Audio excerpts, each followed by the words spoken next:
Anselm's Monologium on the Being of God. Chapter 70. This being gives itself in return to the Creator that loves it, that Creator may be eternally blessed.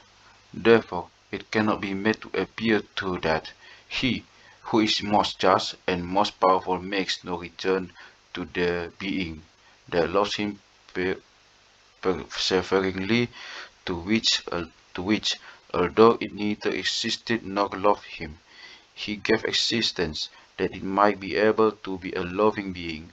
For he, if he makes no return to the loving soul, the most just, does not distinguish between the soul that loves and the soul that despises what ought to be supremely loved, nor does he love the soul that loves him, or as it or else it does not avail to be loved by him, all of which suppositions are inconsistent with his nature. Hence, he does not make a return to every soul that perseveres in loving him. But what is this return? For he gave, for if he gave to what was nothing, a rational being, that it might be a loving soul, what shall he give to the loving soul if it does not cease to love?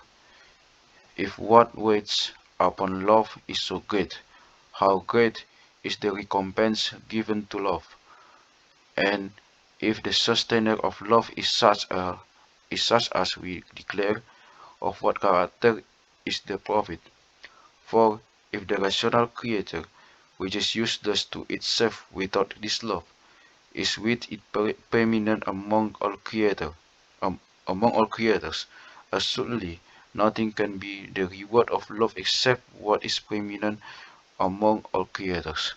For the same good which demands such love toward itself also requires that it be desired by the loving soul. For who can love justice, truth, blessedness, and corruptibility in such a way as not to wish to enjoy them? What return then?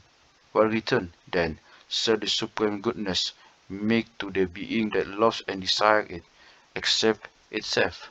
For whatever else, for whatever else it grants, it does not give it in return, since all such bestowals neither compensate the love, nor console the loving being, nor satisfy the soul that desires this supreme being. Or, if it wishes to be loved and desired, so as to make some other return than its love, it wishes to be loved and desired, not for its own sake, but for the sake of another, and does not wish to be loved itself, but wishes another to be loved, which imputes to suppose.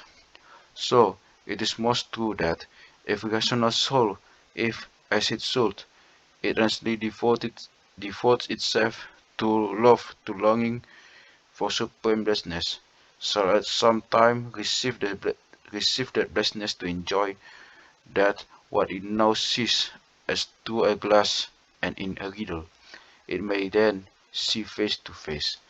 But it is most foolish to doubt whether it enjoys that blessedness eternally, since in the enjoyment of that blessedness it will be impossible to turn the soul aside by any fear, or to deceive it by false security, nor, having once experienced the need of that blessedness, will it be able not to love it, nor will that blessedness desert the soul that loves it, nor shall there be anything powerful enough to separate them against their will.